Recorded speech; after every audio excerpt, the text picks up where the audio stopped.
제가 원광대학에 가서 영역본 번역하던 얘기를 하면서 끝에 가서 대종사님이나 그 후에 정산종사 말씀하신 한국이 장차 정신의 지도국, 도덕의 분모국이 될 수 있는가 하는 이 말씀을 우리가 어떻게 이해하고 또 그 말씀에 우리가 동의한다면 어떻게 실천할까 하는 문제를 그러니까 문제를 던져놓기만 했는데 오늘도 그 길게 할 시간은 없을 것 같군요. 근데 이걸 차근차근 따져나가면은 한국 이전에 과거에는 정신을 주도하는 국가나 민족이 있었냐 없었냐. 저는 이 물질 개벽의 시대에 부응할 만큼 주도하는 세력은 과거에도 없었고, 과거는 물질 개벽 시대 이전이 때가 많았고, 또 지금도 안 나오고 있지만은 이 세상이 그만큼 유지될 때는 항상 어떤 그런 정신적인 중심은 있긴 있었다고 봐요. 그것을 가령 이제 이 동아시아 문명 같으면은 유교가 주도를 하고 또 거기 대승불교의 사상이 가미돼 가지고 중국 중심의 문화가 미치는 영향권 안에서는 그런 중심이 되었고, 서양에서는 역시 유럽의 중세 같은 거는 기독교 문명이라고 보지 않습니까? 폐단도 많지만 어쨌든 그런 정신적인 지도 이념이 됐는데, 이런 그 제국이 사라지는 게 근대 세계로 오면서거든요.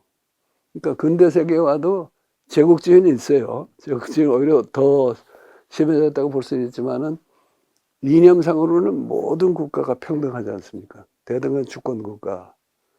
근데 서로 대등한 주권 국가로 각자 따로 돌면 이건 이제 난장판이 되는 건데, 그럴 때 어떤 패권 국가가 있어가지고 그래도 질서를 잡아주면서 그 세계가 유지되었단 말입니다. 그런데 그 패권 국가가 제대로 패권 국가 노릇을 하려면은 첫째는 이제 경제적인 실력이 자본주의 시대니까 경제적인 실력이 다른 사람들을 압도하거나 주도할 만큼 돼야 되고, 정치력도 있어야 되고, 군사력도 필요하고. 하지만은 그것만이 아니고 다른 나라들의 일정한 자발적인 복종 또는 자발적으로 수긍하는 것을 이끌어낼 수 있는 그런 이념이 있어야 되는데, 지금의 자본주의 세계체제 같으면은 그냥 네덜란드라든가 17세기 네덜란드, 그 후에 영국, 또 영국 이후에 20세기의 미국, 그들 나름대로 다 뭐가 있긴 있었다고 봅니다. 근데 지금은 그건 다 무너진 상태 같고, 또 미국의 자유주의에 대항해서 소련에서는 볼셰비키 혁명이 일어나가지고 그들식의 사회주의를 주장했는데, 그건 이제 소련 자체가 해체돼버린 데다가 소위 막스 레닌주의라는 이념이 지금 주도력을 행사 못하고 있지 않습니까?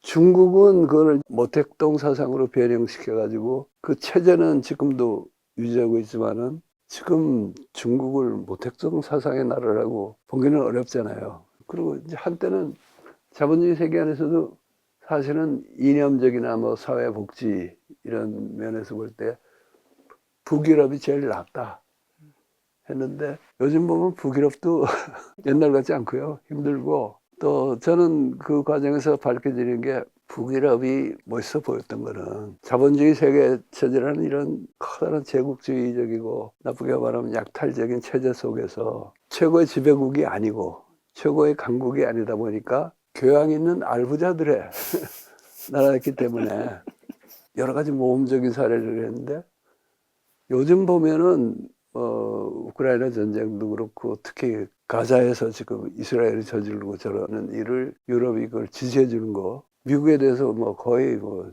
심부름이나 해주고 있는 그런 걸 보면 이건 정치의 지도국은 아니라는 게 확실한 것 같아요.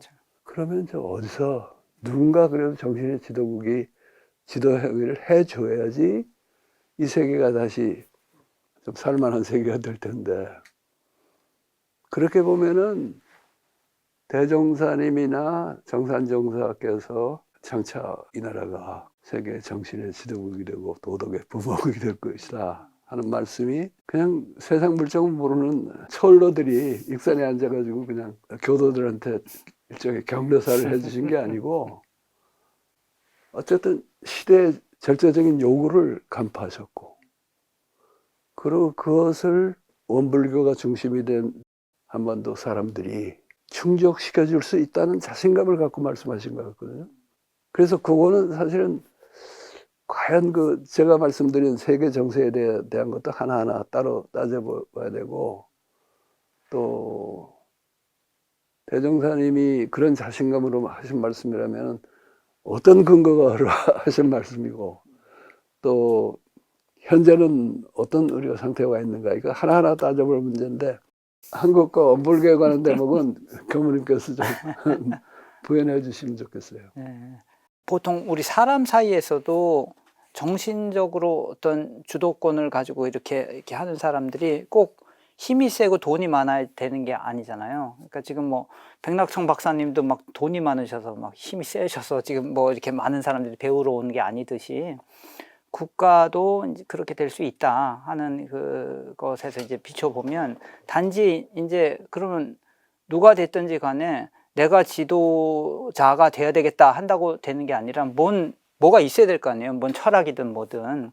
소태산 대종사님은 장차 불교가 세계적 주교가 될 것이다 이렇게 말씀을 하셨어요. 그런데 문제는 과거의 불교가 아니다. 근데 그 불교는 이제부터 나올 불교는 그 직업과 생활을 떠나지 아니하고, 즉 그 일상생활을 떠나지 않고 이 불교를 실천하고 수행도 하고 이렇게 깨달음에 이르는 그런 불법이어야지 이게 세계적인 주교가 되지, 옛날처럼 그냥 어디 뭐 다 때려치고 산에 가야지 이러면 세계적인 이 주교가 될 수 없다는 거죠. 그리고 재가 출가를 막론하고 다 같이 공부하는 그런 거가 돼야 되고, 세상 일을 잘하면 불법 공부를 잘하게 되고, 불법 공부를 잘하면 세상 일을 잘하게 되는 이런 법이라야 된다. 이게 그냥 완전 융통하는 그런 법이 나와서 세계적 주교가 될 것이라고 예언을 또 하셨어요. 그러니까 결국 이거 이제 비춰보면 그 미래 시대에 맞는 그런 가르침을 제대로 알고 실천하는 종교가 세계적 주교가 될 거예요. 소태산 대종사님은 원불교를 만드셨으니까 원불교가 그 역할을 이제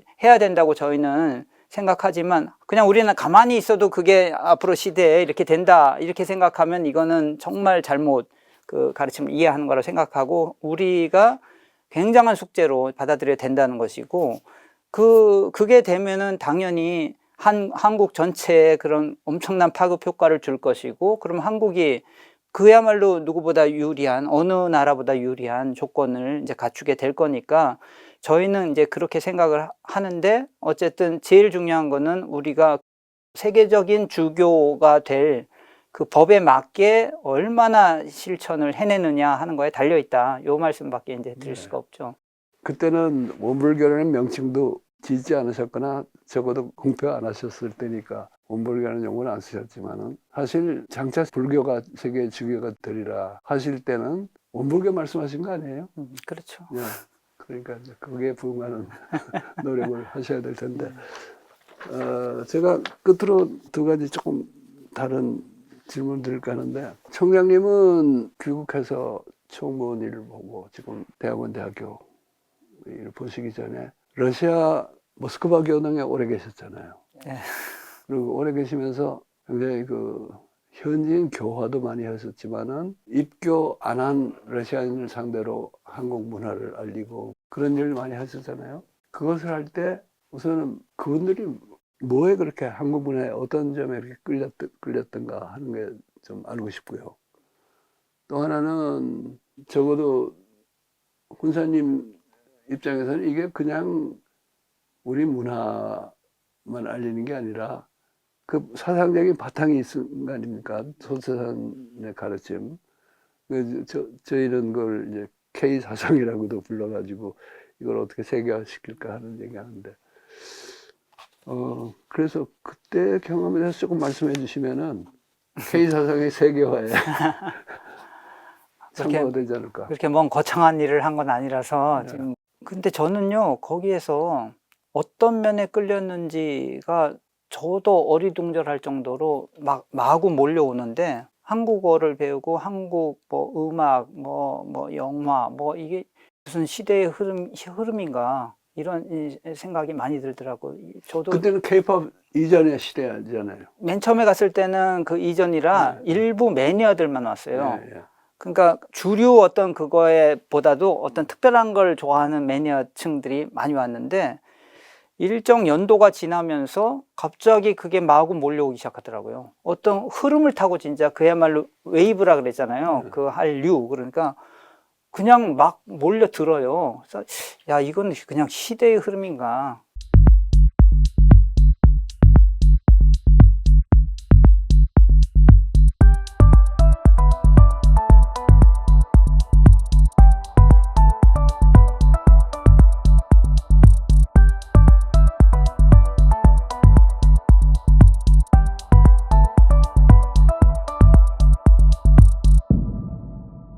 물론 이제 그 뭐 이미 뭐 신문에도 많이 이제 분석도 하고 나왔죠. 한류가 가지고 있는 뭐 이런 점 저런 점 했는데 저는 그걸로도 그게 다 설명이 될까 하는 생각이 들 정도로 이게 왜 이 사람들이 이렇게까지 몰려오나 그런 그 생각이 들었었어요.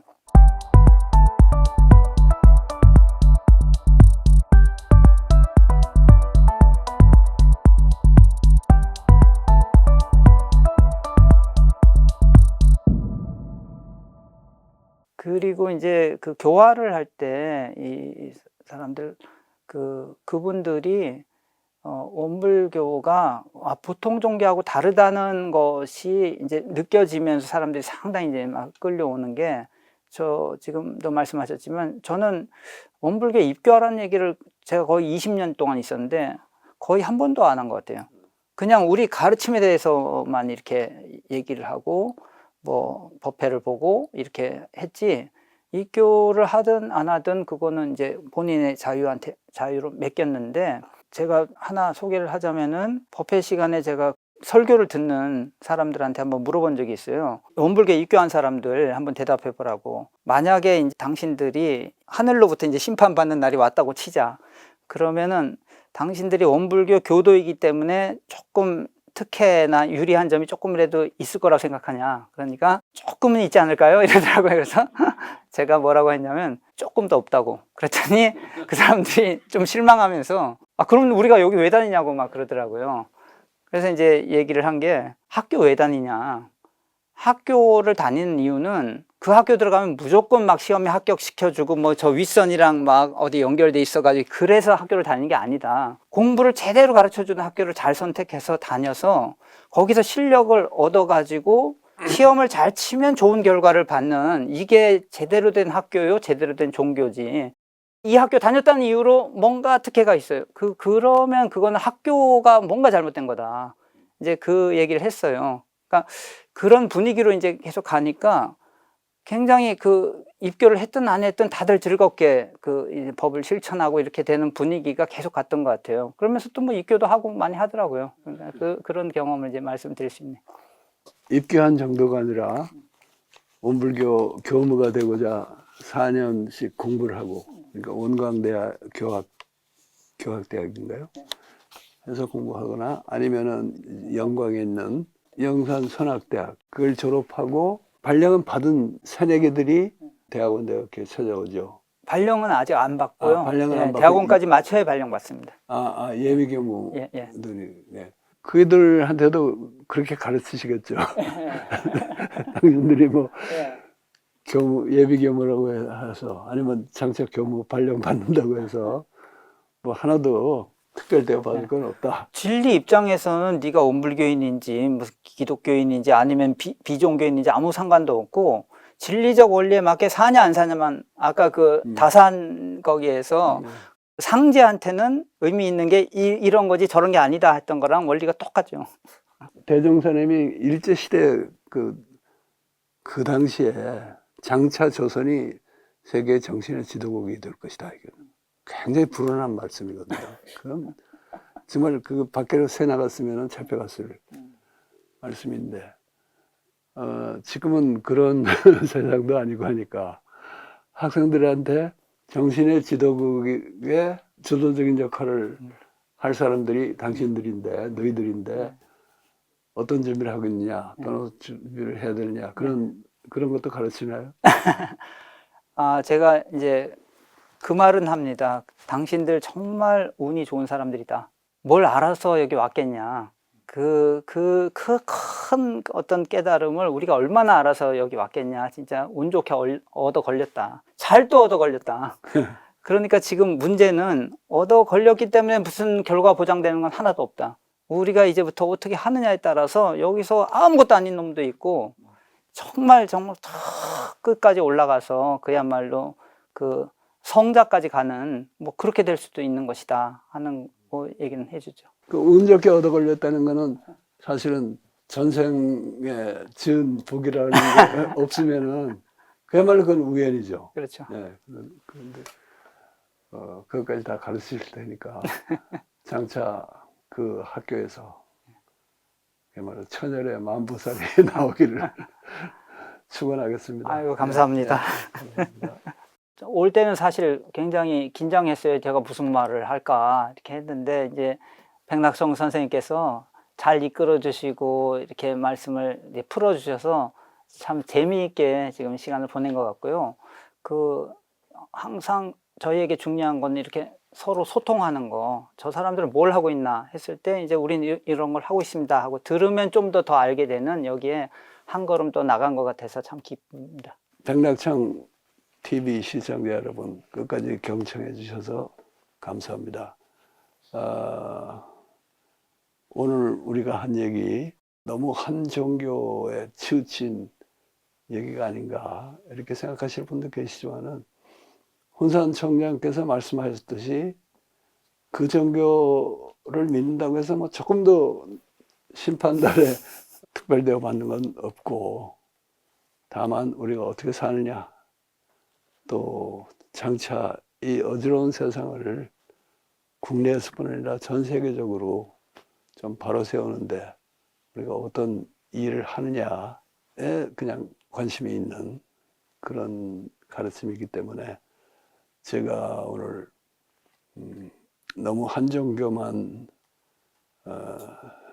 부각시키는 게 아니냐 하는 오해를 받을 그런 가능성을 무릅쓰고 오늘 훈산 전도연 총장님과 이야기를 나눴습니다. 예, 경청해 주셔서 감사합니다.